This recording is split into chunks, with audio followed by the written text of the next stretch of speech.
Development Agency. I'm joined today by several colleagues, both from the BPDA, also from the Boston Transportation Department, including Chief of Streets, Yasha Franklin Hodge. Thank you very much, Chief, for being here. I won't get into all names because we'll have everybody come up and say a few words in their capacities. But we have a few brief slides that we are going to start with. Some of it is what you've already seen. There's some additional information. So if you've been in the open house portion up until now, you've been able to get that. We also want to make sure for those that are arriving late get a quick primer, and then we'll jump right in to Q&A. We want to make sure that everyone has an opportunity to give their thoughts about this Summer Street bus and freight lane pilot. It's an idea that's been kicking around for several years now, but we have some of that detail in the presentation. So with that, I'll introduce Matt Moran from the Boston Transportation Department to go through those slides, and then I'll jump right in and start. Oh, I'm sorry. I think oh, I thought we were going to do slides first. Yes. Yeah, we can do the couple of slides first. And then, oh, I'm sorry. Oh, by all means. Chief of Streets, Yasha Franklin Hodge. Thanks, Mark. Appreciate it. Hi, everybody. Good to see everyone turning out here today. Yasha Franklin Hodge. So I'm going to let Matt kind of walk through this project and what we're doing here, but I just want to first start by thanking the elected officials who are here. I saw Council President Flynn, Councilor Flaherty, Councilor Murphy. If there's anybody I missed, I apologize, but thank you all for being a part of this. So this is a project that is part of a variety of work that's being done right now to try to improve the state of transportation in South Boston. And I think, you know, in a job like the one that I have, right, it's the work is constantly about balancing the different interests and the different needs. Streets do a lot of things. You know, they're how we get to work. They're how transit gets around. They're where people walk. They're where we do our shopping, right? And they're where business takes place. It's where freight runs. It's where trucks run. All these things have to happen in a shared space of a street, and sometimes that space in Boston is very small or very limited, and so our work in our cabinet is to figure out how to balance all of the different needs, all of the different things that a street needs to do for our communities and our businesses, and make it work for everyone. So what this project is intended to do is to help us improve a few things on the Summer Street corridor. First and foremost, we want to make sure that this is a safe corridor. For everyone who's using it, whether they're driving, whether they're walking, whether they're on a bike, this is a place that today has very high speeds on many portions of the corridor. Average speeds on many spots are often 8-9 miles an hour above the speed limit, and you see a large percentage of cars going even faster than that, 12, 15, even 20 miles an hour over the speed limit. So making sure that this is a safe corridor.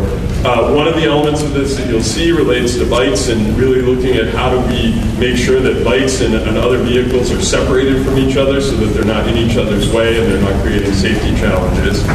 The other thing we're trying to do with the corridor that we know we need to do is make sure that it continues to work to serve our businesses in South Boston on the waterfront. We have the Conley Terminal, we have the Flynn Marine Park. All of these are critical economic resources in South Boston and in the city, and we need to make sure that Summer Street continues to serve them and the needs that they have, particularly as it relates to trucks and some of the kind of heavier duty transportation that happens in the area. We also need to plan for growth. You know, and, I mean, I lived in South Boston for 10 years. You know, and the amount of change, and I don't have to tell many of you who have been here for longer, the amount of change in this neighborhood has been incredible. I mean, really astronomical, and it continues. You know, we look, I mean, even now, I came down Summer Street to get here, and watching the power plant come down, and, you know, knowing the stuff that's planned there, knowing all of the parcels along Summer Street that are still planned for development. We have tens of millions of square feet of development that is in the pipeline. And we know that when that happens, that's going to bring more people, it's going to bring more jobs. Now, that's a good thing, but it comes with stress, right? It means that we have to make sure those people can get around, that they can get where they need to go, that they're not just adding to congestion, that they're not just creating more traffic and more chaos. And so when we look at this kind of growth, what we see is a need for us to plan in advance. How are folks going to move? We know that if everyone who lives in these new buildings and works in these new buildings gets in their car and drives themselves to work every day, that this neighborhood will come to a standstill, right? There is not space on the roads to accommodate that kind of growth with everybody driving. So we need to make sure that we're creating spaces for people to use the bus, that we're making sure that the bus works well, that it's serving the places that people need to go. We want to make it safe for people to walk when they can bike. We want to make that safe as well. So we're really looking at a project that's designed to help us plan for the growth that we anticipate seeing in this neighborhood and in the city as a whole in the years to come. So you're going to get a presentation with some of the slides and some of the things we're thinking. But what I want to end with is that this is a pilot, right? So when we look at a transportation project or an idea or a set of challenges we're trying to solve, there's a lot of planning that goes into it. There's a lot of analysis that goes into it. We look at many different ways to try to solve a problem. We analyze traffic counts. We analyze speeds. We look at intersection design. We do all of this work. And that can tell us a lot, but it can't tell us everything. Because sometimes you get to a point where you say, you know, we have an idea, it's been kind of vetted out on paper, but the way that we're going to know what works well, what doesn't work well, is by putting something into the real world, by measuring it, by monitoring it, by getting feedback from all of the people who are impacted in ways good and bad by any change that we might make, and using that to make better decisions about long-term solutions. And that is the intent of this project. This is not to say we're going to build this thing and walk away. This is about a 6-month period of trying out a new configuration for Summer Street to see how well it balances all those needs that the street needs to serve, to measure, to hear from all of you, and to make some decisions with this community and with all of the folks impacted about what long-term road design should look like. So Matt's going to walk through some of the details of what it is we're looking to do, and then we're happy to take questions and comments. And I think the elected council president, are you planning to speak? We're going to go through the slides. Yeah, okay, so we'll give the elected officials a chance to speak, and then we'd love to hear from everybody here. But thank you all for coming and being a part of the process. Matt?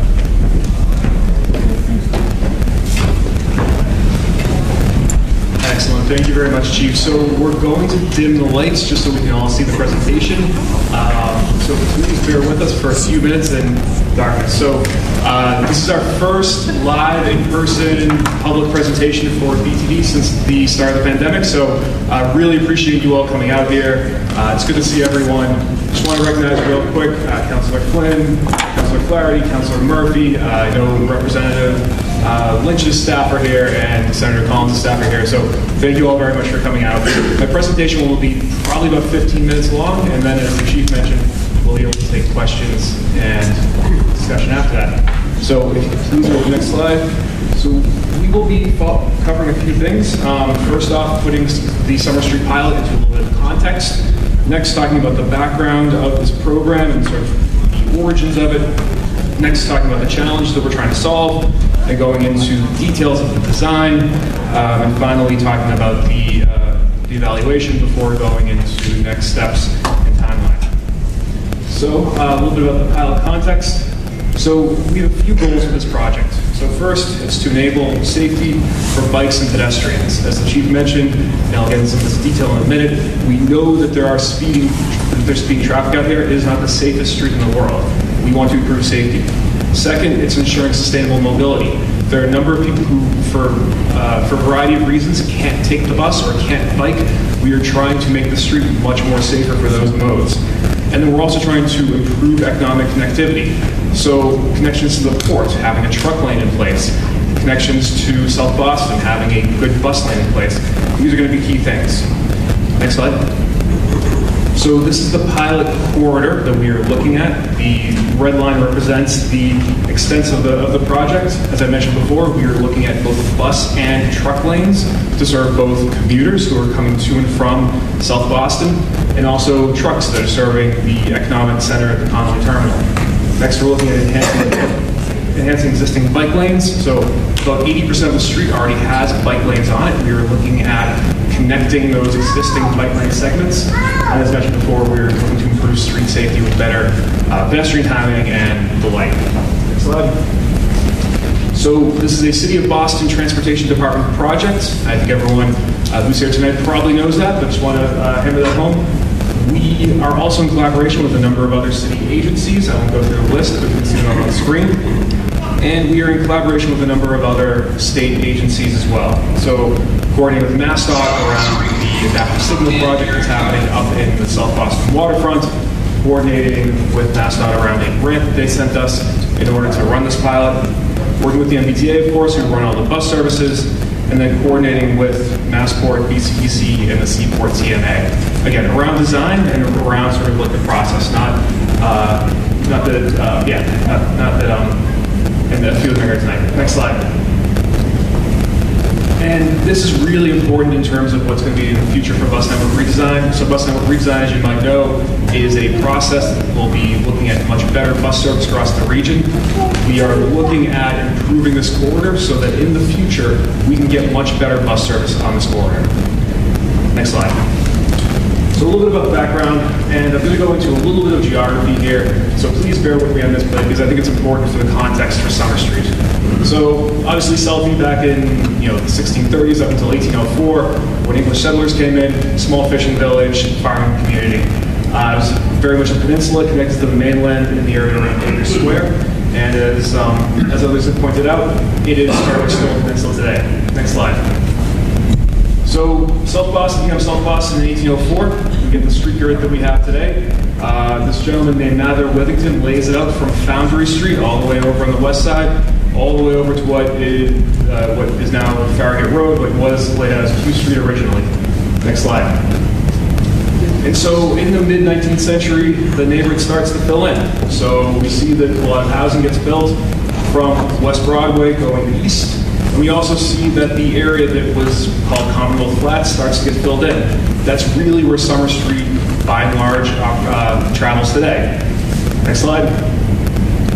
And as we see, the state laid out Summer Street, what they call Eastern Avenue, in 1866.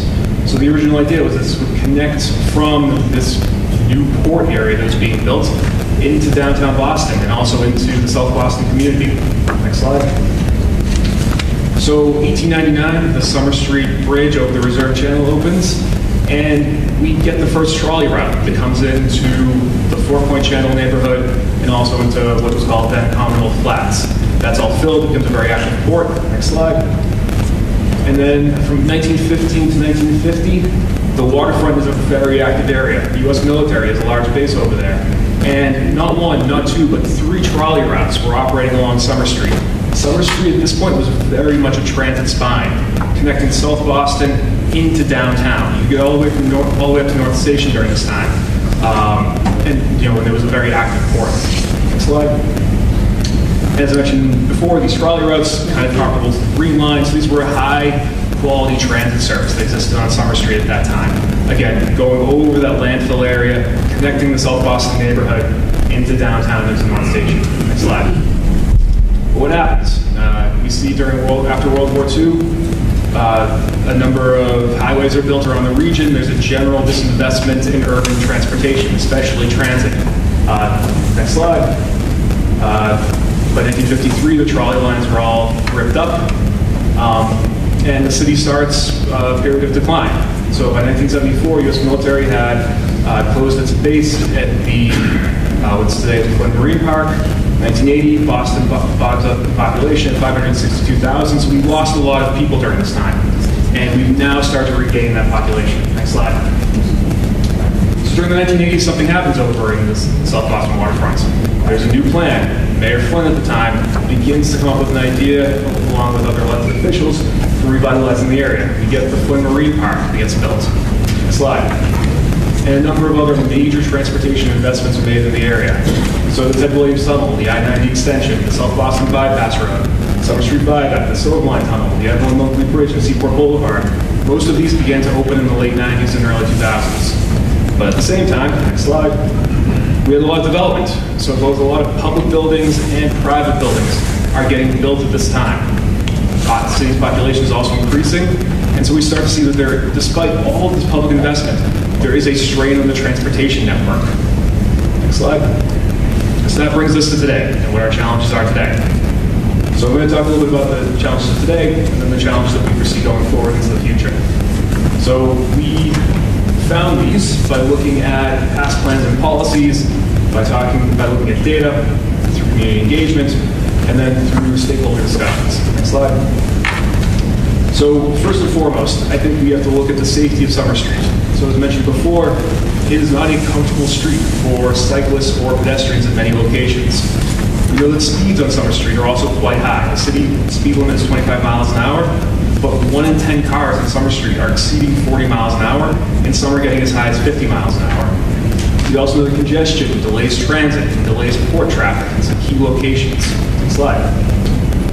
We also know that buses are incredibly crowded. If you're trying to board a bus in South Boston, you might have to wait through multiple buses to go to get on the bus. Buses get stuck in traffic, and 7 in the Silver Line operate at unacceptable levels of crowding. Next slide. So just a little bit about that crowding and that congestion. So the MBTA has a 6-metric scale for rating transit and how crowded transit or how poor the service is. A 1 means it's operating in nearly free flow conditions. A 6 is very bad. So they rate the section of Summer Street from East 1st into D Street as a 5 or a 6. So a 5 is poor level of service operating in substantially congested traffic. A 6 is poor passenger experience, and travelers may consider walking as preferable. The buses in here at certain times of the day are going so slow that some people might rather walk. So what is the daily delay? Well, there's about 103 passenger hours wasted in congestion per day going in towards the city from South Boston. Next slide. We also know the crowding is an issue. So according to data developed by Howard Stein Hudson and from the MBTA, we know that 116% of the AM peak trips will be at planned capacity. I believe that's by 2025. 83% of AM trips will be at crush capacity. So what do these two metrics mean? So this graphic on the right illustrates planned capacity. That's one person sitting and then roughly one person standing. The graphic at the bottom illustrates crush capacity. So if you can imagine crush capacity is like being on the green line after a Red Sox game. You're pretty tightly against the person next to you. That's crush capacity. Now, 83% of trips by 2025, we estimate, on the 7 bus going into the city. Next slide. We also talked to South Boston residents. We did some surveying in the last few months, and we heard some pretty dire things when we were talking to bus riders. So I'm just going to read a few of these. There's constantly a line of 50-plus people waiting for the bus. Not everyone can get on the bus each time. Some buses consistently overwhelmed and puts bus drivers and patrons in dangerous positions, and we're all crammed into the bus. Sometimes the bus is too full. This makes me Uber frequently, which is bad for me personally, financially, and environmentally it seems bad too. I agree with that person. And then just get over here so I can see it. The bus is the only transport in the east side of Southie. We really need this to run better because we are about a 40-minute walk to the nearest T-stop. So that's what people in South Boston are saying. People who ride the bus pretty consistently. Next slide. Thank you. We also know that cyclists don't have a great connection either. So the cyclist connection is good in some areas. It's great if you are in the 4-point channel area and you have that protected bike lane. It's downright terrifying if you're over between D and Pump House Road where you don't actually have any protected bike infrastructure on the inbound side. Next slide. And we also know that bike ridership is actually increasing. So bike ridership since 2019 at these intersections across South Boston is going up at the fastest rate of any type of transportation in that we measure. So specifically at Elton Broadway, which would be the key entry point to the Summer Street corridor, we know bike ridership is up over 250%. This is from our colleagues at the BPDA who did work on the South Boston Transportation Action Plan and studying the data. Next slide. But next I'm going to talk a little bit about the future. So these are all issues that we see now, but we also know that there are going to be issues in the future, and we have to start to prepare for that. So in the South Boston waterfront, we have been looking at development and development-related data, and we know that there are going to be about 31,000 people living in the South Boston waterfront by 2030, if current rates and trends continue. For perspective, Hyde Park has about that same number of people, and there'll be more people living in just the South Boston waterfront by 2030 than live in Alston, Rosendale, Back Bay, or Mattapan. So this is going to be a much more significant neighborhood with more people trying to get on and off the bus. Next slide.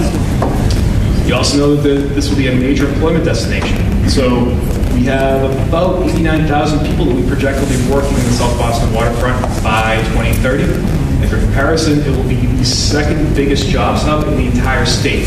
So downtown will still be the largest, and Back Bay will be about the third largest, but then we'll actually have more people working in the South Boston waterfront than Back Bay. Next slide.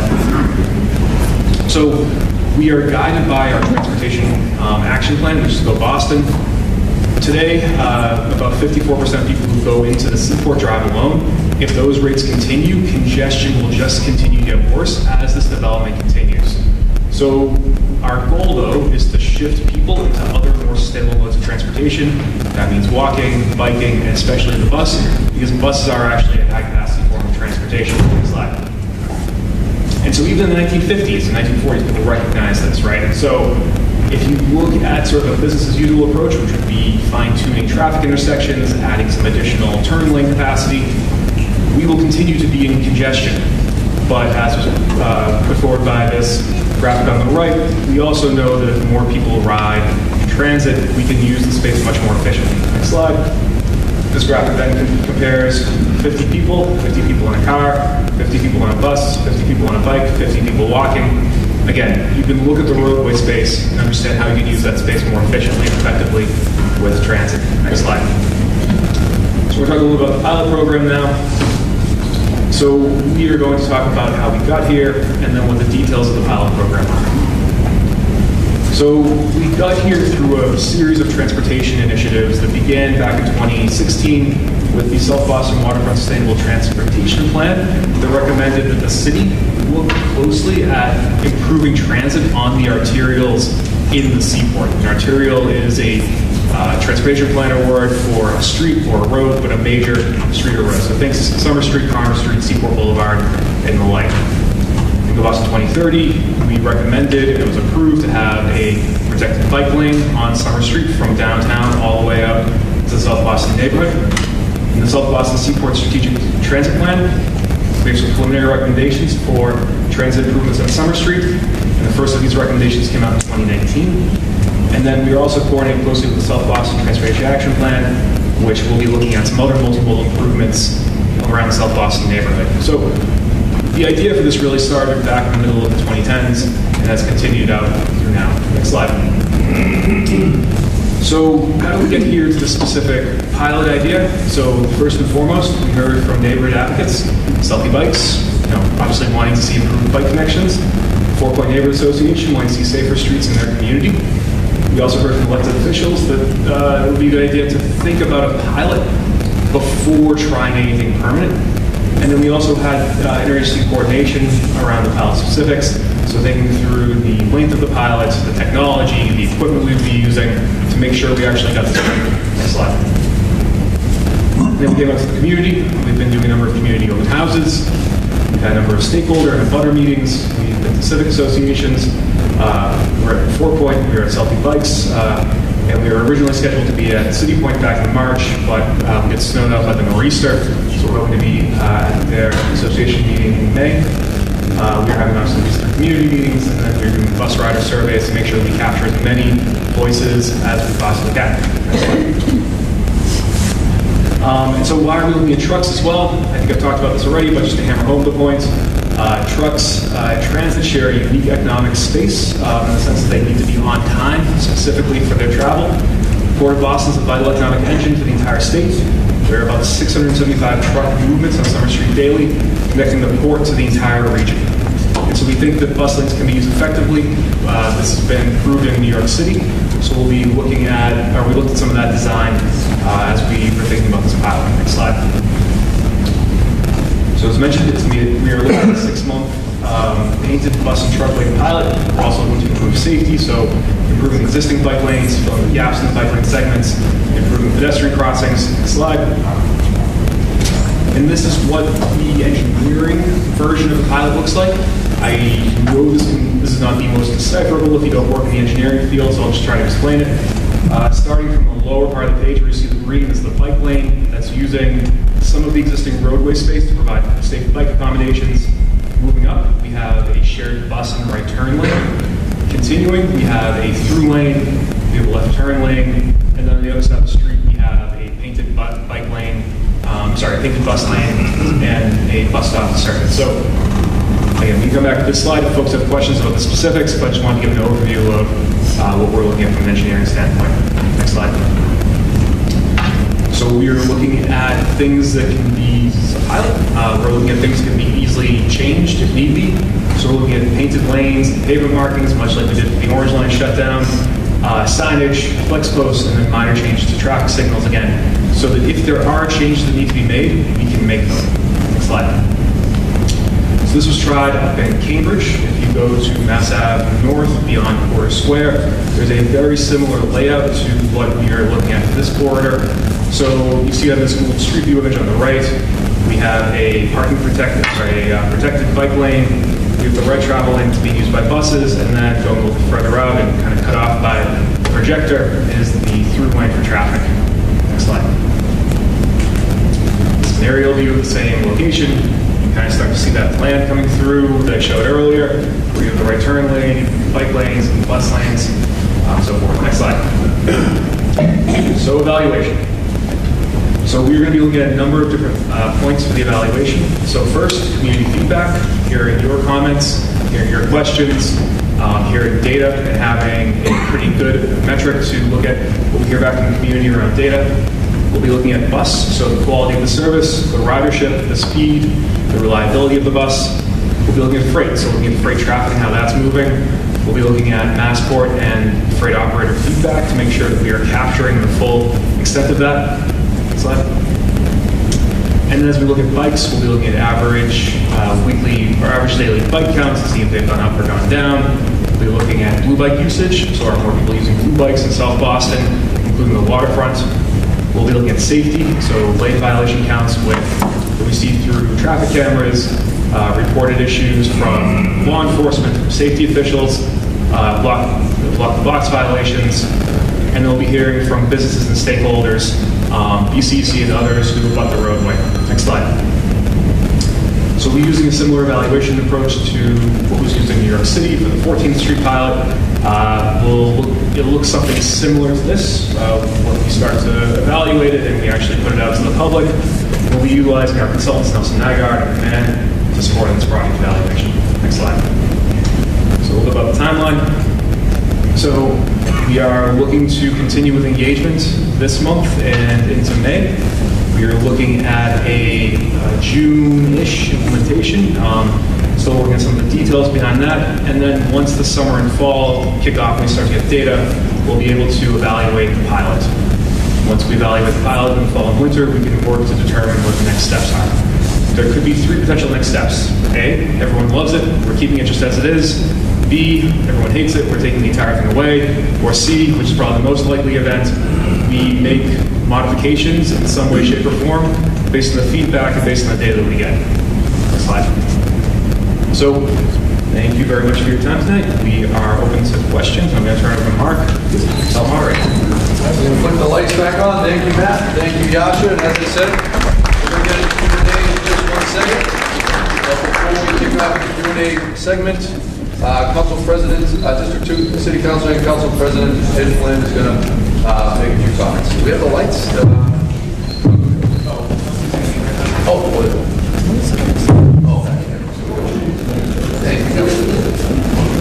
Councilor? Thank you, Mark, and thank you, Matt, for your presentation. And thank you to the Chief of Streets as well for your presentation to the Transportation Department. I'm here tonight, obviously, representing my constituents, but also the South Boston elected officials. Congressman Lynch, who is in Washington, his staff is with us tonight. Councilor Flaherty is present. Councilor Murphy at large is present. Senator Nick Collins, his staff is present. And Representative Field also has a staffer that's present as well. So I wanted to highlight a couple points, and I'm speaking again on behalf of the South Boston elected officials and Council Murphy, so just bear with me for a minute. But the community process, let me start with the community process. This is really the first public meeting we have had in South Boston. I know there have been several other meetings, not really meetings, kind of walk around, kind of seminars like this, but it's really not an opportunity for residents to effectively weigh in with their opinion. So I think the community process, the engagement that we have needs to continue, such as this, but residents really need to have their voice and input considered before we go forward with the pilot. I don't think we've done that at this point.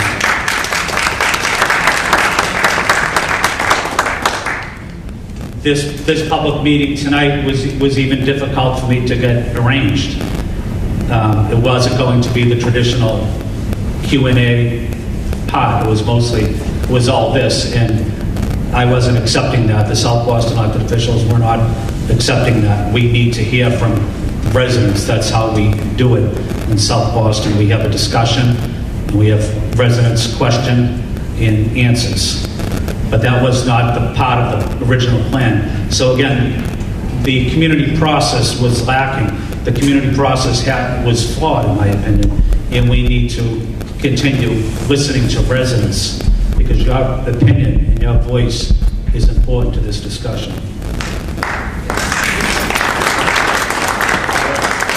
I'm going to make two other quick points, if I may. The focus on traffic calming infrastructure, and I know people will say I'm not committed to pedestrian safety because I'm against this pilot program, and that's simply not true. As you probably know, we worked on literally a 12-point plan on traffic calming measures that we have had some success, limited success in implementing in South Boston. But that's really the priority, is making sure we get more speed humps. Slowing down the speeds. We have a button here, 25 miles an hour. That's excessive in any neighborhood. It should be 20 miles an hour, in my opinion.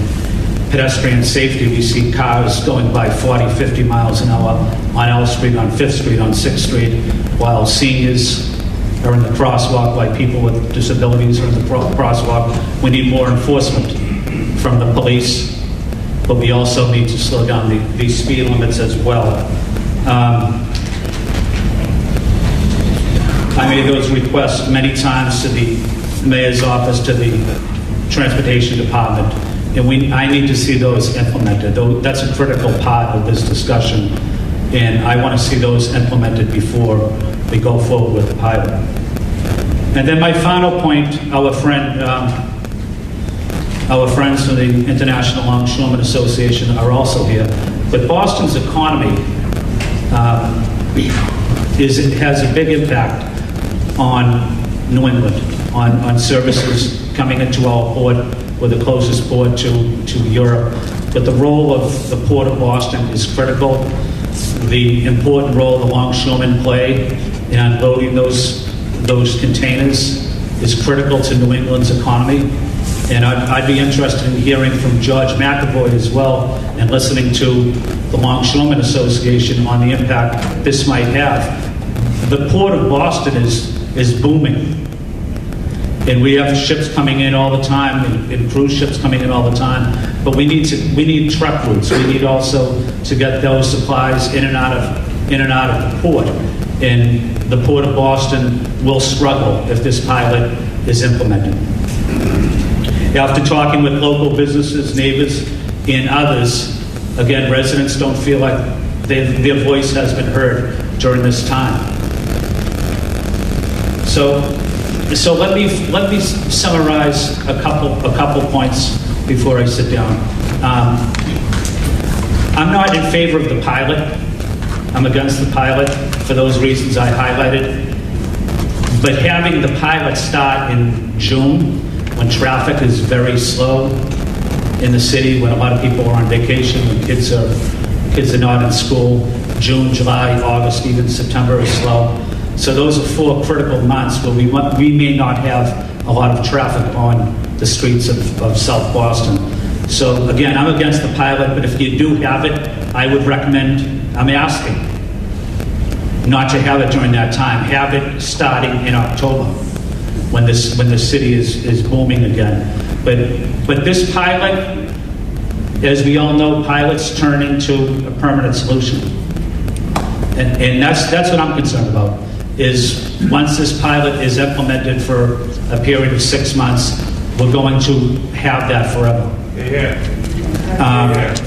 So I'm interested in hearing from my constituents. Again, I respect the people from Transportation Department. I work with them every day, and they're doing their best they can. But I disagree with them.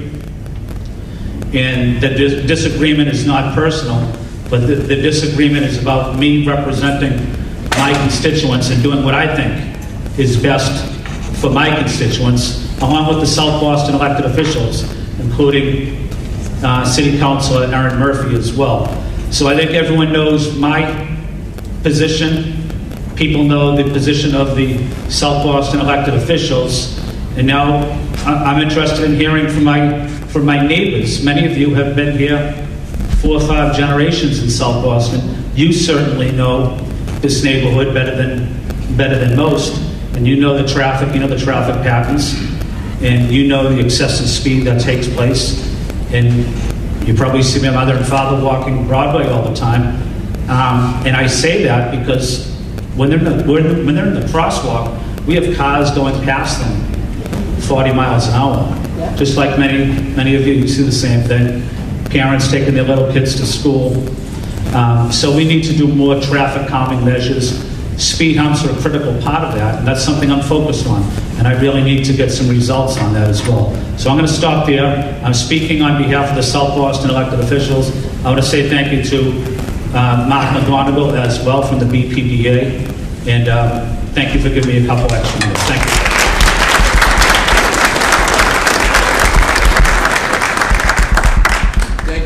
Council President, first and foremost, that feeling of respect is absolutely mutual on our end, so thank you very much.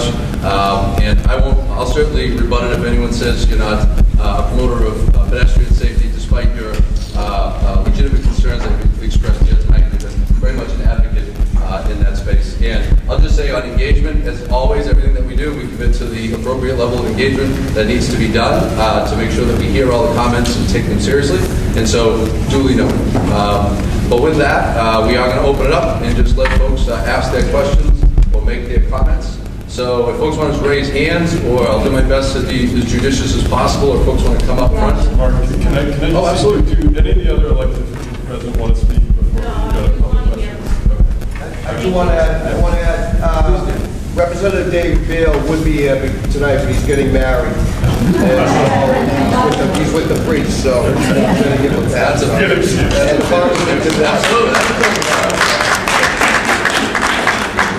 All right, well, with that, Kate, you had your hand up? Just a clarification question, because in terms of what have we changed in South Boston, in terms of the change, what do you count as South Boston waterfront?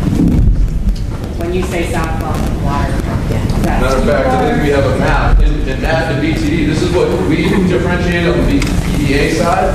Matt, if this is not an appropriate representation, is that fair to say when we separate South Boston waterfront from residential South Boston on the transportation side? So 89,000 people will be where? Exactly, yeah. So this is roughly the geography that we're talking about before. So it's 89,000 jobs, and then it's about 31,000 residents will be moving into roughly this area. So past First Street, That's first. Yeah. across the bridge. Exactly, So yeah. what we Across the bridge. trying to call Seaport is that we should pick South Boston waterfront, and what do you call the rest of South Boston? So the city officially refers to the area as the South Boston waterfront. Commonly, a lot of people will call it the Seaport as well. I think it's one of those neighborhoods that has 2 names, right? So I live in the heart of Dorchester. Some people call it St. Williams. Some people call it Staten Hill. It has both names.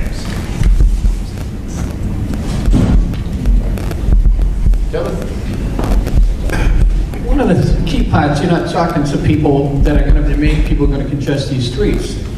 As long as you allow parking garages to keep being built in the city of Boston, all this development you're talking about, you can have the best plans in the world you want, but unless you stop the people from Hingham and Cohasset and Quincy and Weymouth from driving in here, it's all for nothing. And you create your own problems because you keep permitting more and more parking lots. And as long as you do that, why even waste your time with this? And you're going to have all these extra cars coming, and you're trying to tell us to do this and do that. We can do everything you ask us to do. We can all take the T tomorrow. But as long as, again, you have all these cars coming in from the suburbs, you've accomplished nothing. And you haven't addressed any of that tonight. Yeah, I mean, I'll just speak to that and make some of my colleagues talk. I don't disagree with you that when we build a lot more parking, we are inviting people to drive in. A lot of the parking that's been built in the South Boston waterfront has been built by Massport. In some cases, I would say over the objections of the city as to whether or not it was a good idea. We know that given the current amount of parking that's there, that there will be people who drive to the waterfront, right? That is a reality, and there are people who need to drive to the waterfront. There are people who live in South Boston who travel to the waterfront, and for some people, driving is the only option that they have, right? So the goal is not to shut off the roads or make it impossible to drive, but what we want to do is encourage people who can to take the bus or to take other sustainable modes of transportation. And we want to make sure that as new development gets built, that the traffic that is coming in from Hingham is on the highway, not driving through the South Boston neighborhood. And so this project is not focused primarily on that, but we are, with the South Boston Transportation Action Plan, looking at a series of other changes in the neighborhood that would address some of the councilors' points about needing to calm traffic. And when we calm traffic, when we make it so that it's a neighborhood where people drive like a neighborhood, 20, 25 miles an hour, it's a less attractive place for the people who are trying to find a shortcut on their way back to Hingham to drive through. So there's a lot of pieces that go into trying to restrict and adjust the flow of the commuter traffic, but it's something I agree with you. We can't just keep adding parking lots and making it easy to cut through a neighborhood and expect something to change. They don't do it. Yeah, well, Please give me a quick beer. That's one quick thing. Skeptic. They told us the same thing when they built up the Seaport. All the cars were going to be on the expressway down there, and then we're going to cut through South Boston. Now, I don't have to explain anything yet. When the road is backed up to L Street, those aren't people who live here.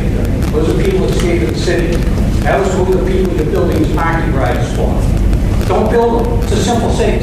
I hope you don't just shake your head on permitting 6 more in the next 2 years. Don't build them. I don't personally control the parking garage permits, but if we're up to me, we'd say we have enough. We definitely. Thank you, Kevin. Yes, ma'am, in the back. Yep, do you mind?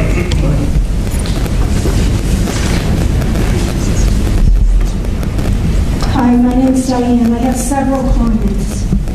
First of all, I agree with City Council President Flynn. I'm against the pilot. Pilots never end. I might be cynical, but I feel that that's true. And I feel that you're making this bus lane in South Boston because you have to have something to say about what happened in South Boston. I think that the traffic is horrendous on Summer Street. I leave an hour early to go 4 miles to Mass General. So what's it going to be when you put in a bus lane? I feel like you're requiring a bus lane whether we want one or not. And I feel also, if you're going to require us to have a bus lane, it should only be during peak hours. As far as bike ridership, I questioned your data. You said it was like at Ellen Broadway, it was 150 or 250% increase. Is that like 5 bikes versus 30? I think about 6 months to a year ago, you also had some charts with bike ridership data, which I questioned. I live near Ellen Broadway, a half a block from it. I rarely see bikes. So who's collecting this data? That was never answered. You want to hire me to sit at Ellen Broadway? I think it's an inflated number. It's probably based on technical estimates, which is a guess, and not based on any real data. And the only other thing I wanted to say, 2 more things, sorry. Maybe you should consider adjusting the traffic lights, and maybe the traffic would move a little faster if you adjust the traffic lights on Summer Street. And also, I'm sorry I disagree with the gentleman up front, but I'm for parking lots. There's nowhere to park, and it's really disgraceful. I can't go to the Seaport. Where can I park? Nowhere. The Silver Line doesn't go down First Street to the Seaport. So anyway, I guess I've spoken enough, but I'm telling you, I'm not for the bus lane. Thank you, Diane. We appreciate your There's several comments in there that were just, giving us your position. We welcome that. But on the data, because that's come up a bit on the Ellen Broadway bike count quite a bit. And so is there any more detail we can give on like how that is done and, just help people understand how we come to that number? Yeah, definitely. So we have our active transportation team that does bike counts. Our active transportation team at the Boston Transportation Department does bike counts on an annual basis, and sometimes at certain intersections also on a seasonal basis to measure the change in ridership or the change in the number of bikes at a particular intersection. So what they would do is they would have a person who's there physically counting the number of bikes over a certain period of time, and that's the way we do traffic analysis as well. We count the number of vehicles that are going through an intersection at a given time, and we provide some number of people who are going straight, turning right, so that we can actually do the analysis effectively. I can get you the exact number for Ellen Broadway. I don't have it with me right now, but I can look to get that too. I just wanted to mention the other point about the pilot. So back in the summer of 2022, there was the Orange Line shutdown. The MBTA worked with us to install a number of bus lanes, temporary bus lanes across the city, along with some bike lanes as well. And at the end of the shutdown, we realized that there were a number of bus and bike lanes that either weren't needed or that hadn't gone through a thorough enough community process, so we pulled them back after the shutdown ended. So I know in past years there might have been some problems with pilots, but at least for now there is a track record of our departments coordinating with the community, coordinating with the butters, and making changes to the roadway after, in this case, the Orange Line shutdown ended, but in this case, we will commit to making changes if they are needed after the shutdown ends, after this pilot ends, and we will be very transparent when we release the data about how that decision was made and what that data looks like. So I just wanted to bring that up. And then also on the traffic lights, we are working with our transportation consultants to retime the lights on Summer Street as well. So that will be a part of the pilot, is retiming all the traffic lights on Summer Street. Thank you. Thank you, Matt. Touch, you're next. I haven't announced a time limit. I don't know. I don't have to now, do I? I just want to say that I'm not from this program, and I'm not going to go on forever, but I've been involved with this stuff for over 20 years. But 20 years ago, when the Seaport started, when we went through all this, with the T and the D, and I fought a Massport. They weren't going to have parking. They didn't need parking lots. They had the Silver Line. Everyone's going to ride their bike. Everyone's going to walk. Well, guess what? Like almost 20 years later, they decided that they needed a transportation building down in the Seaport. What's a transportation building? It was a parking lot. All right, so they can tell you stuff that we don't need. Everyone's going to drive their bike in New England. So I want to see the survey, and I know it's less than 2% of the people ride a bike, and that's half the year, 6 months a year. So you're not at 1% of the people, and that's exaggerated. So we live in New England, so what do you think these people in the 6 months they can't take their bike, whether it's a hurricane, it's raining out, it's hailing out, it's just too cold, it's not just snow. How do they get to work? How do they get there? They're on the trains, they're riding their cars, so that's all baloney.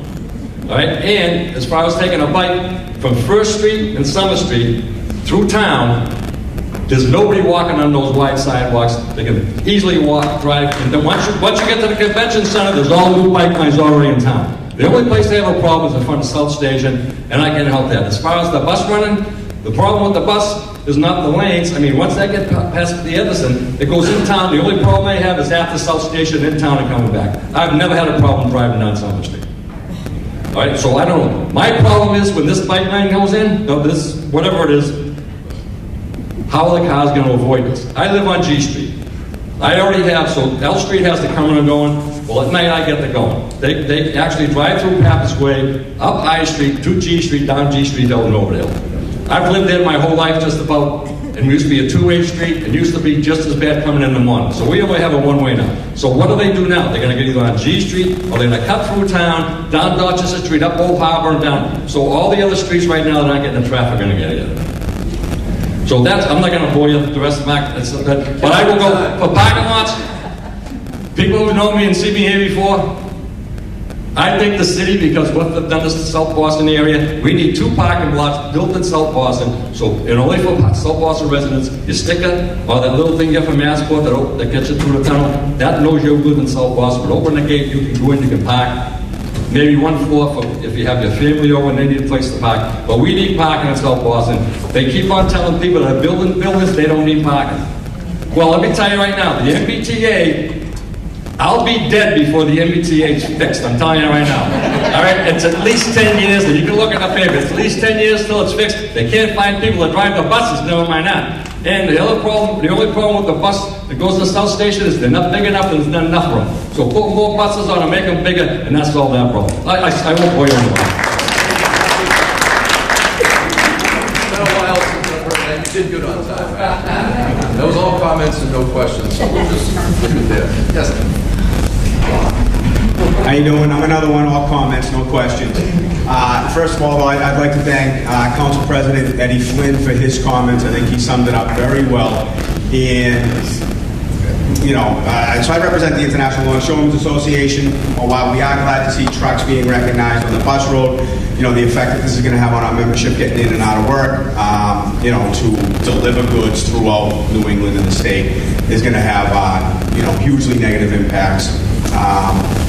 You know, basically what's happening is you're trying to make car travel so unbearable that you force people onto buses, which when the, you know, there's a comment that was made at the start of this meeting, this is the first in-person meeting that the BTD has had since COVID, yet you want to force South Boston residents into cramped buses and not in their own cars. I mean, that's how we see it happening, and you know, to back up what Touchy just said, in addition to what Ed said, if there is going to be a pilot, October through April would be the best time. Because if the idea is increase bike ridership and pedestrians, as well as bus traffic. I don't know how many people have been down there on the Summer Street Bridge, but it's the coldest part of the city. When you're down there December, January, February, the wind whips in.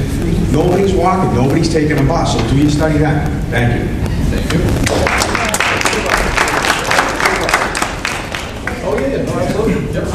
Thank you very much for those comments. I just wanted to address 2 quick things there. So I think in terms of when the pilot starts, it's an interesting idea to start in October, but I do think that there is some value to giving people time to get used to it. I do agree, traffic volumes are typically lower in June, July, August.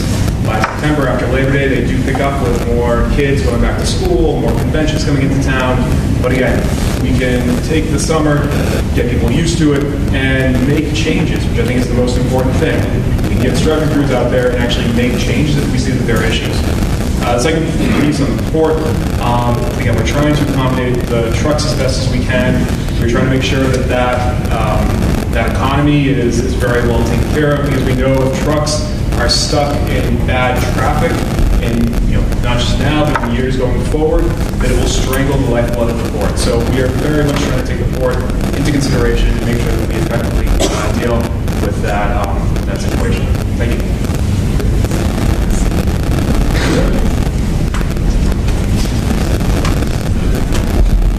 Hi, John Fitzpatrick, 34 Story Street. A lot of problems with, again, I want to get back to the pilot programs never go away. I'm also here to speak for other people where a big fear would be, and I know this for a fact because I do a lot of Zoom meetings and community meetings. A lot of people are advocating that sooner rather than later, East Broadway and West Broadway will be getting this also. That's going to hurt a lot of businesses, because kicking back the sidewalks dedicated bike lanes, dedicated bus lanes in one direction either way for regular traffic is going to, it's not going to help anything or anybody. Where was I going?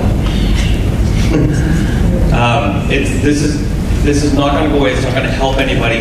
And as far as the bikes go, we all know we're in New England 6 months a year, whatever. I believe it was Saturday or Sunday. So bikers, and I have nothing against them or what they do or whatever. I think it's one will be saving the environment. Good for you. The only issue is there's no enforcement for bikers. So bikers have their own rights, and they want to be a car until it comes to a red light, and they get to blow right through. And then they want to be a car again, and they want all the rights in the world. And there's no enforcement, right? So the bus itself, the number 7, I take the 7 all the time. I worked on Winthrop Tower, and which took me right to the front door, worked all day, get back on the number 7, back home, wonderful. You know, it's the frequency of the bus. It's like the MBTA has their own issues. And that has nothing to do with anybody in this room that I know. I can't see a person here in this room that has any power over the MBTA. The number 9 doesn't come on time. I take the number 9 now to coffee. The bus is not there. I stand at G Street for the 538. I stand there for the 554. I can tell you more often than not that bus has not come. And I stood there for a half hour, 40 minutes, and I get the 604 into Copley. And nobody says a word. Like, and the T gets away with it. Then you can't say anything, there's no one to call, nobody cares. Yo, dog, sorry, man. That's how it goes. And that is how it goes. And I have to go tell my boss, like, yo, dog, that's how it goes. So, like, what are we seriously doing here? Like, and I'm not going to ride a bike to Copley. It's not going to happen. Not in February. It's not going to happen because we're not going to do it. Right? So what do? I take a car. And, right, so now my vehicle, let's just say, my vehicle, right? I'm not going to, whatever. I pay a lot in excise tax. A lot of money. I also have a second vehicle. And I have a third vehicle from a tenant. In front of my house, there's probably about $6,000 in excise tax. Excise tax. It was the city of Boston. Now, when I do take my car because I'm lazy, when I do take my car to work and home, there are 2 huge potholes, sores, things in front of the old, like at Pappas Way. That I tell you right now, I can see mentally. I got to swerve around just so I don't bang my car on, right? So there's a lot of money going to excise tax. So when this, and again, this whole system here that you're doing, like, I want to know who's paying for it. Who pays? And if there's so much money around, why can't you just fix the road for people who pay for it? But people say I'm crazy, so. I don't think you Thank you. Thank you very much. One thing I'll say on the comments around, future plans for Broadway, I would imagine that room is probably coming because we have the South Boston Transportation Action Plan that does include looking at Broadway. There are no recommendations for that yet, so I can say that those rumors aren't true. Having said that, the South Boston Transportation Action Plan will make recommendations on uses throughout South Boston, but we're just not at that point yet. So that's probably why those rumors are starting, because we are in an active planning process on how to best utilize all the roads. Yes, of course. Can we get down here, please? Of course we can, Margaret. Yes, I'm getting right over to you. Who's paying? Who's paying? Well, all right. Okay, so who's paying for? I'm not sure. Who's paying for the bus lane? Who's paying for the? Yeah, who's paying? All right. So, sorry. So long term, right? Let's just say we do our, we're going to start a little, whatever. We say like, oh, this is great. This is the best thing since sliced bread.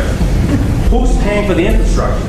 Like, that's going to be a lot of money. Ripping up streets, putting down new curb zones, jumping, and we know, like, do we not know where we're going?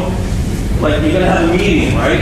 For a dedicated bike lane. We can answer that. Yep. Right? I mean, that's going to be a lot of money. Yep. But why can't, even on the side, let's just say, right? Oh, it doesn't work. Why can't we just fix the road? regular vehicles. One thing that kills me in this state is that, I don't know, I've been driving for 37 years. The roads are atrocious, and I understand Frost, I understand a lot of that. We pay a lot of money. But towns are also responsible for their own roads. Correct. And they junk all the time. All right, we can answer the question on how to pay for it, Yes, and then we can have a... Let me address how we're paying for the pilot first. So we are working with our budget office. First off, we got a grant from MassDOT last year. We applied for it. We won the grant, so it's about $500,000. We will also be supplementing that through some city money for design and implementation. So that's the way that we're paying for the pilot. Now, permanent implementation. Right. For permanent implementation, what we're going to look to do is we will work through the capital budget process at that time. But for the pilot right now, we have the ability to pay for it through this grant and through existing city capital dollars. So you're right, it's public tax dollars, the city and state, through the city and state. Yes. Oh, I'm sorry, Corey. I already said Corey, and then I promised I'm going to go over here. So Corey, and then the popular demand, we're going to go on that side of the road. Isn't it nice being back in person again? We're not yelling at our screens anymore. I'm Corey Denopoulos. I'm your neighbor on East 6th Street. As a longtime resident of South Boston who's relied on the 7 bus for the past 15 years, I've witnessed the challenges the commuters face each and every day. I haven't had a car in South Boston in 16 years. And I've been able to do that by taking Zipcar, renting cars, taking the T, and riding my bike everywhere. One of the major issues facing the 7 bus is its frequency, leading long lines in overcrowded buses. Have anyone seen the lines that go all the way up to N Street? I waited in that for 15 years. Rain, snow, touchy, if you want to ride your bike in the snow, I got an extra bike and I can show you how to ride in the winter. If things weren't bad enough, the MBTA moved to cut frequency of this bus this past December, making the commute a nightmare, even more of a nightmare than before the pandemic. After years of frustration, I decided to turn to cycling as an alternative, and I didn't have surgery 3 weeks ago from cycling. I had my ACL replaced from skiing. But you know, cycling turned out to be a more reliable way of getting around and getting to work. I cut my commuting time from 25 to 30 minutes to 8 minutes from door to door to my office. Not only did this save time, but it gave me a sense of freedom and a control over my commute. I recognize cycling is not for everyone. It's not a viable option for everyone here. And that's why some people rely on public transportation, and I urge the residents to look more at supporting this bus and the truck lane pilot, as well as improve cycling infrastructure on Summer Street. By providing dedicated lanes for buses and trucks, they can reduce congestion, improve travel times for commuters, while also moving important freight from the Conley terminal. It's doing both those things. That's why it's a bus and a truck lane. The study could benefit those who use public transit, but also help reduce emissions from vehicles and improving air quality.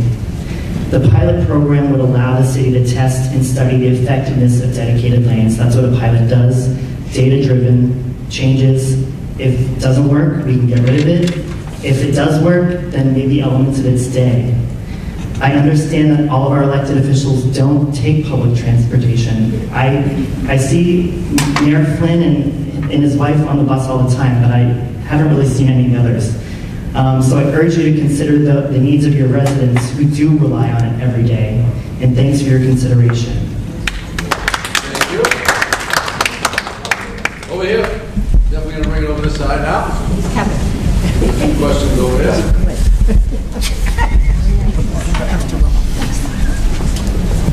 Just wondering how many number 7 buses would be added. Would be added? I'm not sure. Probably none, right? So therefore, you could open that whole L Street and nobody go on it, just buses. It doesn't matter. Your buses are still going to be backed up unless you put 50 more number 7s on there. Another comment on, is it really worth 3 minutes? If you leave at 5:16 in the morning on the number 7 bus and you're the first stop to South Station, it is 16 minutes on the MBTA site. If you leave at 8:34 a.m., it's 19 minutes. We're talking 3 minutes.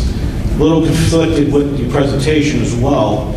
You say that people are going 50 miles per hour down L Street, but then how can it be congested at the same time? So I don't understand that. MassDOT, traffic on L Street, you have about 15, 16,000 cars a day going both directions, so about 7,000, 8,000. But I also question, when is your last studies? When are these last traffic studies? Because we did have COVID. I don't know if you follow the commercial real estate. Office buildings are empty. Is this all necessary? There's less people going in, more people going at home. And people do have to drive to work. Not everyone can jump on a train, and people do have to come to suburbs, or they come from Dorchester, which is part of our city. So you can't just ignore vehicles. And then you get your bottleneck theory is flawed as well. So you can bottleneck everyone, so we're not going to cut through South. That's a flawed, because they're going to cut through different streets going through South Boston. And then also the local businesses. There are people that come through South Boston and stop and use South Boston businesses. Sal's, how many people stop at Sal's? If I had to ask Sal if who lived in South Boston of your clientele, I would say he said 65% of South Boston, probably 35% of people don't live here. They stop, get a sandwich. How many people stop at the Dunkin' Donuts gas station and other businesses? So your bottleneck, even if it worked, would actually hurt the businesses. And then nobody even commented on the power plant. You have a massive development on there. Now you're going to squeeze everyone in one lane? How come that isn't even brought up on the power plant? I don't understand that. And then Seaport, waterfront, 89,000 jobs. Again, go back to where you studied, where's the COVID? Is that really going to be realistic numbers where the office buildings are emptying out right now? Thank you.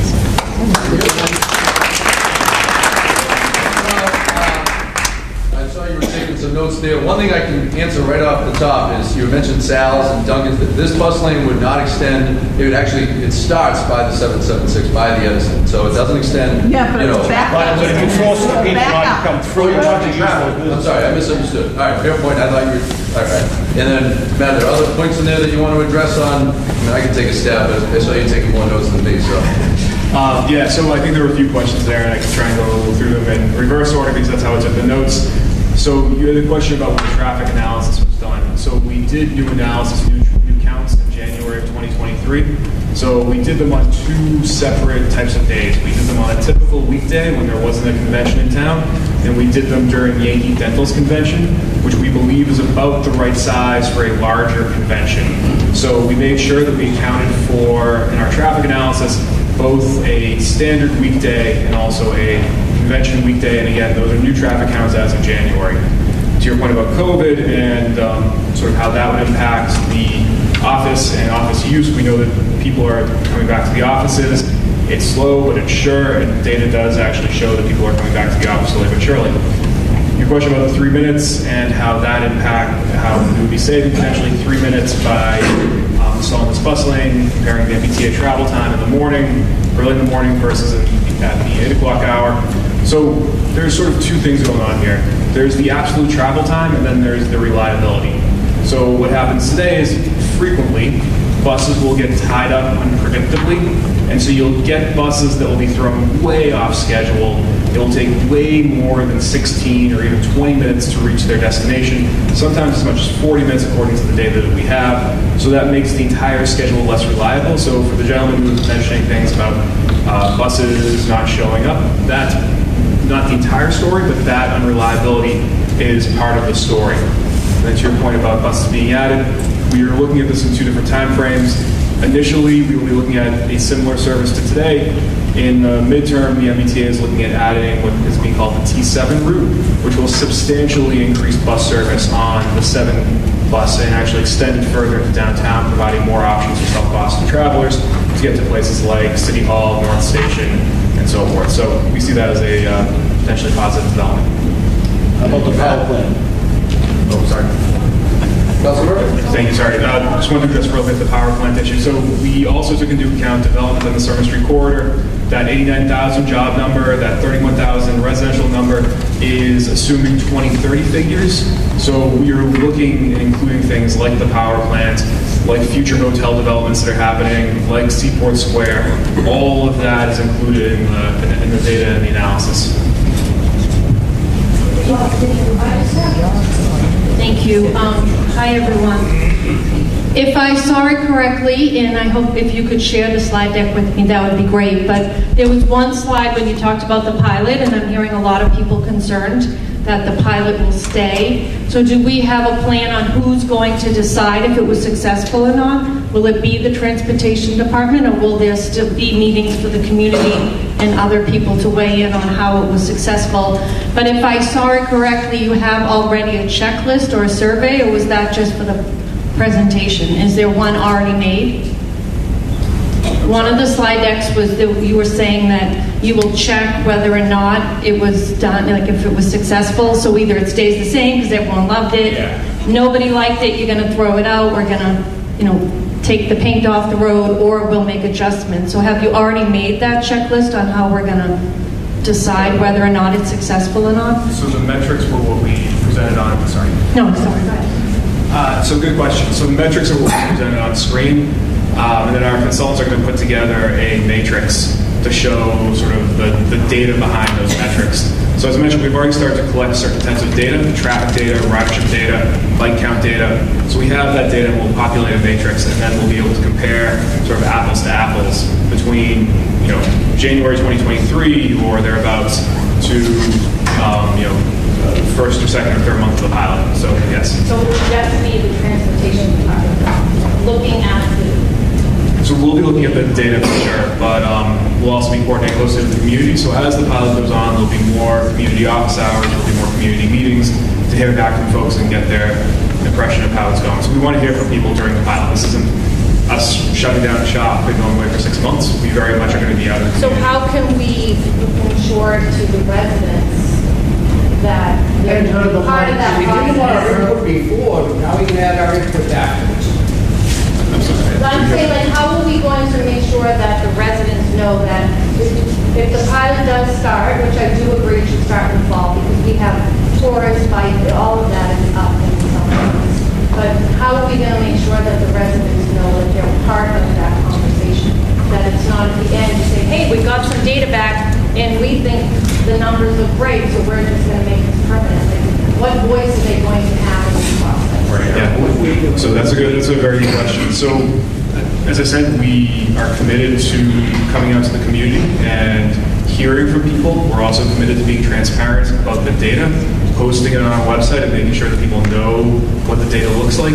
So I can refer everyone to what was done in New York City with an evaluation for 14th Street, where the data is very clear and very transparent. We are looking to emulate a similar sort of transparency with the data, and then taking feedback and hearing what people have to say.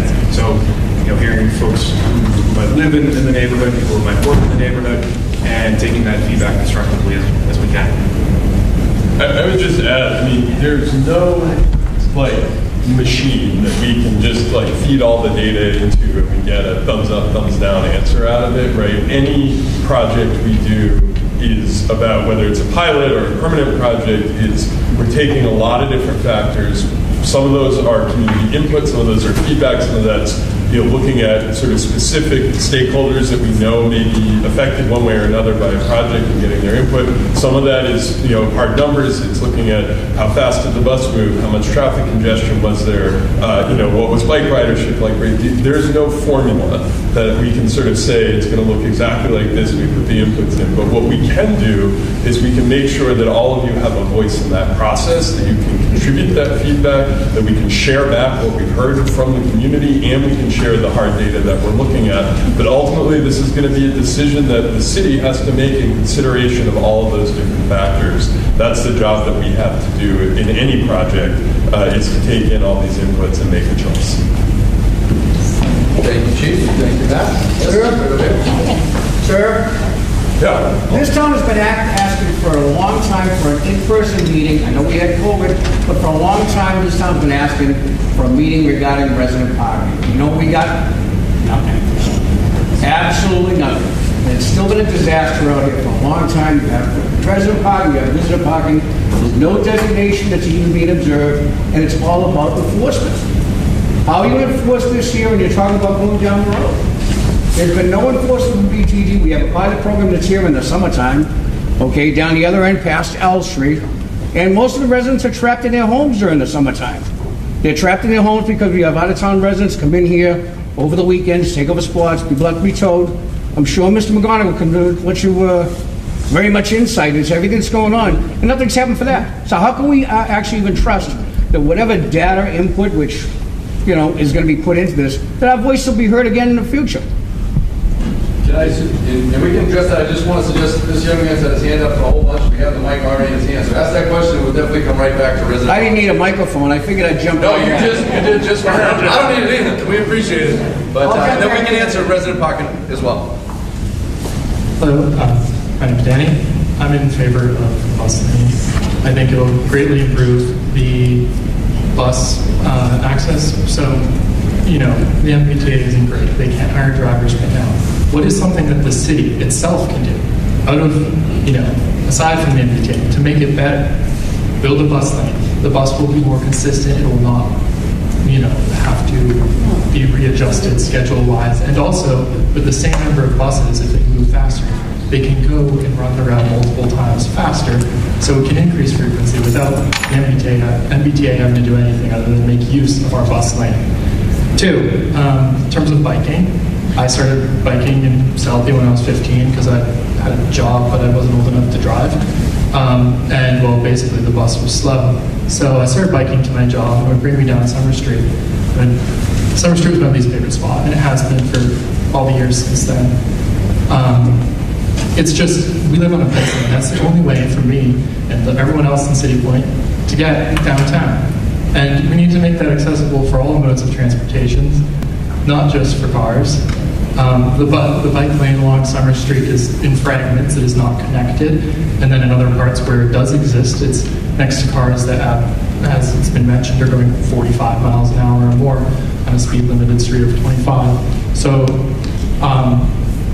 I think it'd be great for improving safety in that regard. And then in terms of speed, looked at the city's data since 2015. There have been 89 EMS dispatches to this section of Summer Street for car crashes, 12 involving pedestrians, 12 involving bikes. If we care about Vision Zero and about saving lives and reducing crashes and reducing the severity of those crashes, we need to control speeds. And this is one way to do it. A place that I think about is Day Boulevard. And when they shorten that from 2 to 1 lanes, I realize, I'm like, wow, this drive isn't any longer now. It really isn't longer. But you don't have people who are like cutting from the expressway, weaving through the cars to get where they're going faster. You made it so much safer for bikes and pedestrians and even cars because they don't have those people weaving. And I view that this would do a similar thing.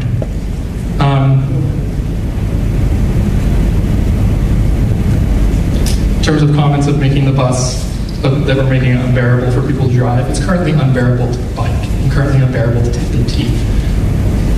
So I think that we need to make it bearable for all modes of transportation. And then also in terms of the construction and stuff, like the Summer Street Power Plant, I have quotes from each of our city councilors, but I'll just do this one. Given its location at the start of the bus transit for the entire community, the current proposal would add thousands of riders to an already burdened system. So our representatives, that's from our representatives, I have quotes for all of them, recognize the bus is congested. Nick Collins tried to make an express route that was like 2 times longer for the number 7 because he wanted to make it faster, but I don't know. This is a great way to make the bus faster, to make the trucks faster. I don't understand how adding a truck lane in any way could ever make truck driving slower. So, yeah, that's all. Thank you. If I could just speak very briefly to your point about resident parking. So, this is like probably the hardest issue in the neighborhood, right? So we should probably solve that before we take on another project. Well, I'm gonna be very straight. I'm gonna be very straight with you though, and say like I lived in Southie for 10 years. I parked my car on the street. I dealt with the same things you deal with. There is not a solution to making resident parking in South Boston easier. That is not a problem that I am ever going to tell you I am going to solve. Now, I think there are things we can do to make it better. There are things we can do to improve compliance. I 100% agree with you that we need to look at how we're enforcing and whether we're doing a good enough job on enforcement. I will tell you that right now our parking enforcement staff is at the lowest level it has ever been in, I think, modern history. We're under 100 people now citywide. doing parking enforcement. We have not hired a class of parking enforcement officers in 4 years.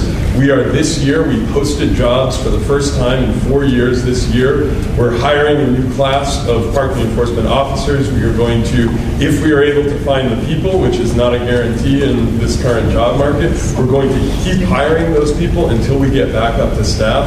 But right now, our ability to do increased enforcement, we're holding it together with overtime and trying to just get the most out of the people we have. But I'm not going to stand here and tell you I got it all figured out and in this summer we're going to have everything enforced. We're going to do our best to build up that capacity. We want to work with the neighborhood to figure out where those places are that need the most enforcement investment, and we're going to keep working with you to make that better. But there is more cars than there are street parking spaces in South Boston. And it's true whether we're talking about the summertime and when you've got people coming into the neighborhood. It's true in the middle of January on a Wednesday. It's true on a Saturday in July.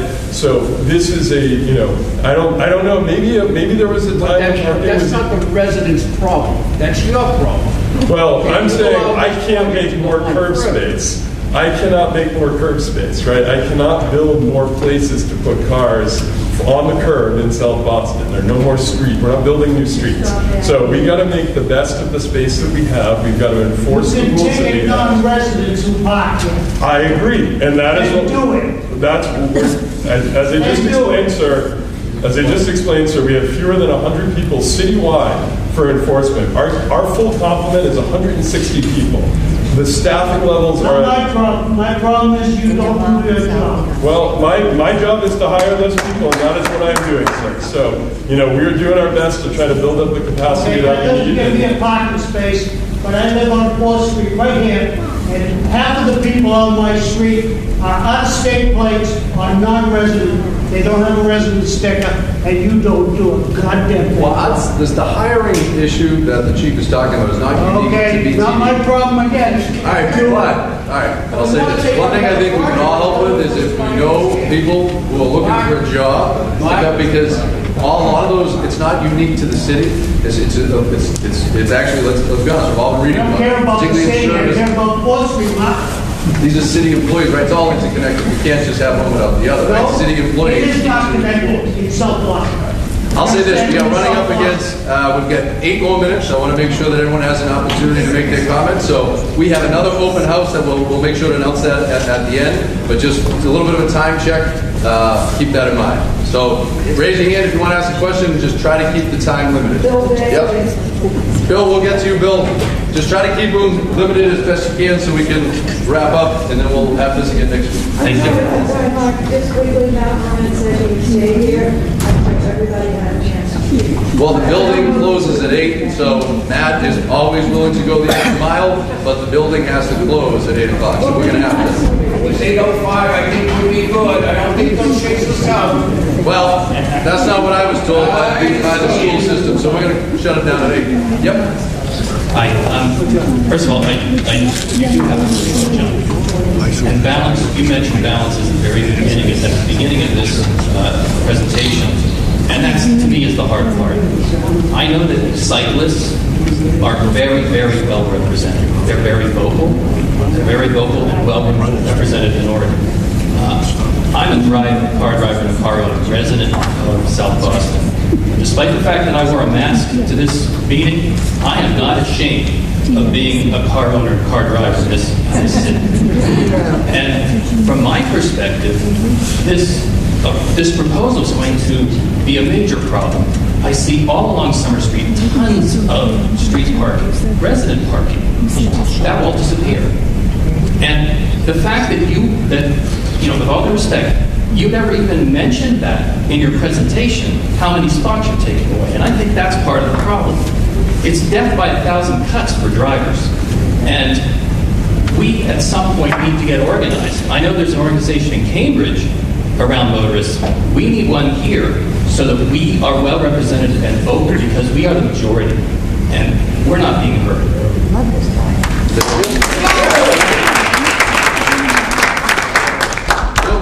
Tommy. And Patty Reed.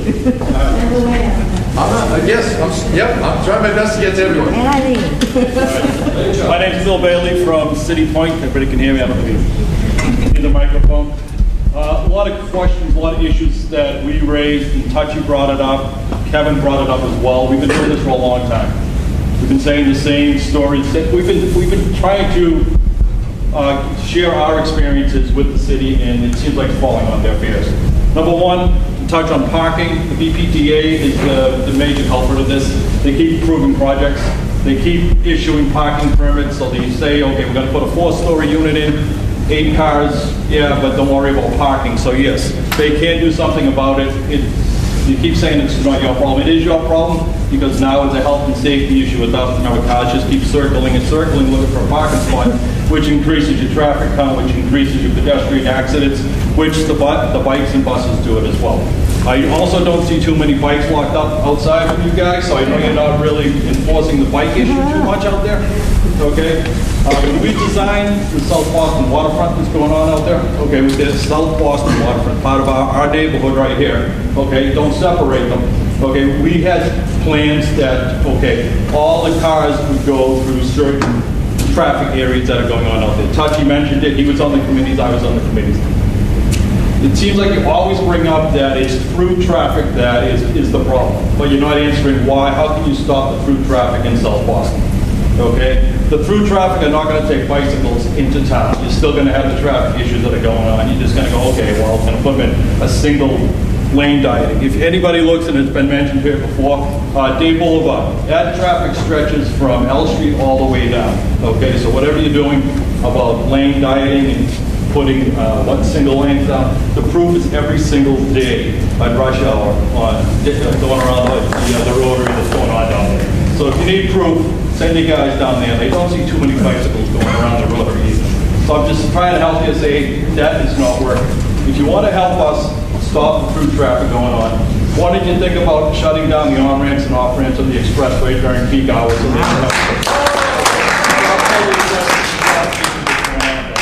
The bus issue, you're going to have a dedicated bus lane.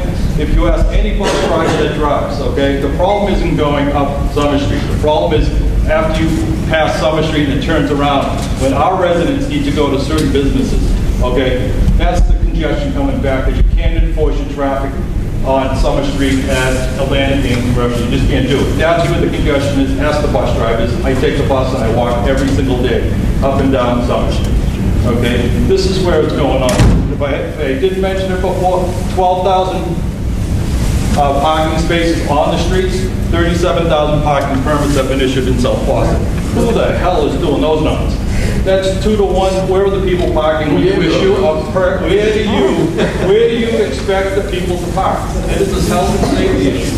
If you're going to address congestion on Summer Street, where you're saying that through traffic is the problem, then you got to stop your through traffic in South Boston. Shut down the ramps during rush hours, push them down on the highways, fix your on-ramps and off-ramps down at the Seaport District, because that gets them off our streets, that gets our health back, okay, that gets our safety back, it gets all the cars off the streets, okay? Give us our resident parking here. If they want bus lanes on Summer Street, you're saying it's dangerous, why in the hell are you putting them there? Find another place to put them. Yeah, I like buses, scooters, motorcycles, they're all going to be on the bus line. Why the heck are you putting them next to trucks and buses? To me, it sounds like it's a very, very unsafe situation. Find another place. You got Pappas Way, there's a walkway there. Take that, put the bikes over there. Just get them off the same neighborhood. We want safe streets. I want my kids to go up and down there, my grandkids to go up and down there. So if you can, have you addressed shutting down the on and off ramps coming into South Boston, down in Columbia Road, and just putting people off that rotary, pushing them back on the highway? I want to end you there, Bill, because we have a few more. I am always trying to cut you off. If you can answer the questions about have you addressed other options besides just... Well, I mean, I think I can speak for the group around the on-ramps, off-ramps. I'll admit it's the first time I've heard that. But exactly, yeah, you're talking to city officials, and those are state highways, and so I would say let's broach that with the state delegation. Tommy from Massport, go ahead, buddy. And then, Dan, you'll be next, I promise. There's been a lot of talk about Conley Terminal and trucks, and so I just figured out I have a somewhat of an approved statement so I don't get myself in trouble. Back in 2019 when this was presented, Massport had serious concerns with the presentation that was made. That kind of back and forth played out publicly. And so, with this new iteration, we just want to recognize that Summer Street is critical, not only to Conley Terminal, but Flint Cruise Port, the Fish Pier, all the truck-dependent businesses that operate on that spine corridor. And so, it's our understanding that this pilot is going forward, so we will continue to be at the table to make sure that representation is there for those businesses and the economy that flows out of Conley Terminal and the maritime industry. And understanding the data is going to be key, right? We need to understand the data. But here's where I'll go off script. The federal government, the state government invested a ton of your tax dollars into that terminal to make sure that it stayed relevant, it stayed operating. They saw fit with the current infrastructure to pump that money in there. Since that investment, we've had 20 new ports come online, and they came online with the current infrastructure there. So, in my opinion, Passport does not have any issue the way Summer Street currently operates, but we will be at the table as this conversation goes forward. Thanks. Thank you, John. Thank you to all my friends. Yes, ma'am. Hi, I'm Patricia Reed. I've lived in the neighborhood all my life and always on the City Point side. So I cross L Street all the time. And I'm very concerned you're going to cut L Street from 2 lanes down to 1 lane of traffic. It's going to back up into the neighborhood. I have a hard enough time crossing L Street now. I could be standing in a crosswalk with 2 grocery bags and cars are zipping by. I could just see this getting worse. They block the intersection so you can't even make it across, but the cars can't move. So that's one concern. The other concern, and Tommy, this is one thing, the truck lane going toward the port, from the expressway toward the port, is on the right-hand side. And all the turns are left-hand turns. How are you going to get those trucks from the truck lane making left-hand turns all the time? That doesn't make sense to me, but I may be missing something. Coming southbound, right, from downtown into the neighborhood? Yeah. That's a technical question, and we're probably going to have to end at that technical question, and then we'll, do you want to... I'm really concerned about all those big trucks coming out from 1 lane and making a left-hand turns all the time. Okay. All right. Thank you. You can answer that technical question, and then we're going to have to wrap up, and we're going to have to push people... So, ma'am, just to quickly clarify 2 points. So, the left turns at the Conley, to your point, we are going to put signage on the bridge as trucks are in the right lane coming over the bridge. There'll be signage that indicates where they should merge left and then get into that left turn lane. Many of them do this already, but, by being in the right lane, they left signage that helps to indicate that.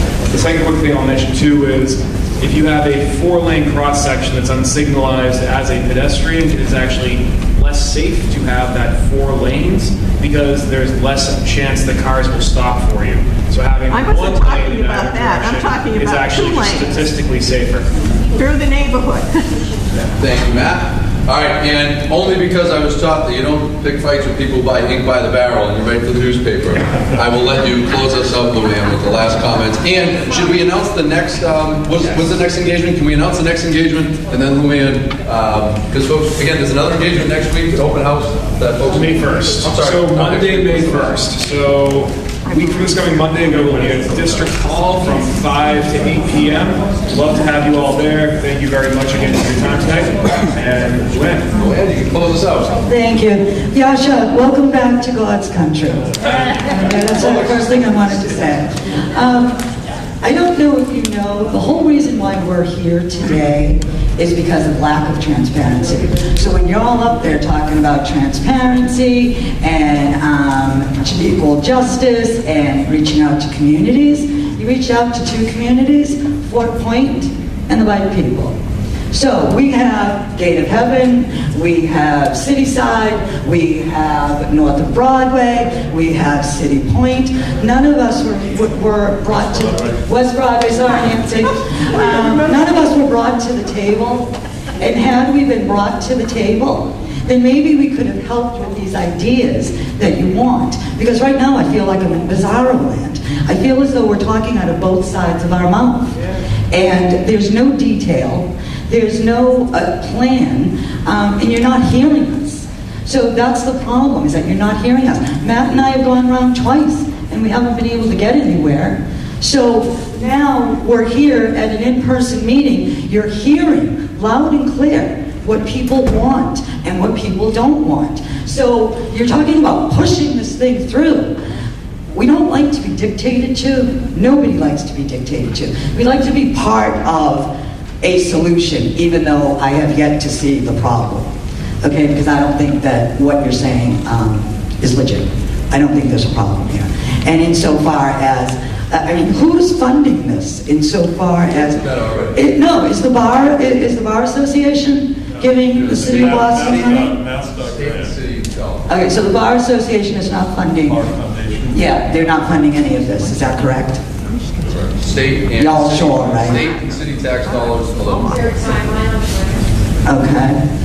We were awarded it last year. Do you have to spend it by a certain time? Yeah, is that what your timing is tied to? Do you have some budget concern on that grant that you have to spend it by a certain time? Yeah, and my last thing that I want to say is with 776 Summer Street, I'm a little confused because didn't they get their MEPA certificate based on full road?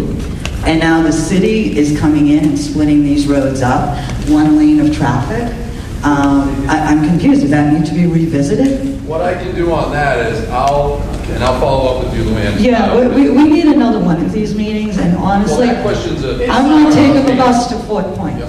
That question is specific to the 776, so I'll check with our environmental team, because I can't read those meeting documents myself, to be quite honest. And I'm sorry, was there a question that we were going to answer and then we're wrapping up? I'm sorry. Oh, that's right. I knew there was one other question. So if we answer that, then we'll get that. So yes, there is a timeline of the grants. I can get that for you. In essence, though, we can start to do things like purchase equipment, do design work, and build that towards the grant. So, but I can get the exact timeline on it. Well, then is that why? Then that doesn't make sense. If you want the most robust data, wouldn't you want to start in September, but you have to spend the money now? So I actually disagree with that premise. I actually think the best time to start is when traffic is less. Because okay, it's 6 months long. So we're not going from June to August and then calling it a day with the data. We will be evaluating it into the fall before making a determination. So if we have the ability to let people get used to it, do some initial data counts, and then compare it to last year, because we do have data from last summer too. And then when September gets here, we can then actually, people will be more used to it, and we can actually then have more data collection then as well. So this isn't an artificial timeline. It's we want people to start using the infrastructure, and then again, by the time September rolls around, we'll have a better sense of how the roadway is working and operating. This makes no sense. What you just said makes no sense. I'm sorry, Luann, we're going to have to pick this up. We're going to the City Point Civic Association as soon as we can get that scheduled, and so we'll be up there. That'll be an opportunity very soon to continue these conversations. We also have the first open house, but like I said, the building does close at 8 o'clock. The Bruins Game 2 playoff are on as we speak. Don't use a Bruins, Mark. Don't use a Bruins.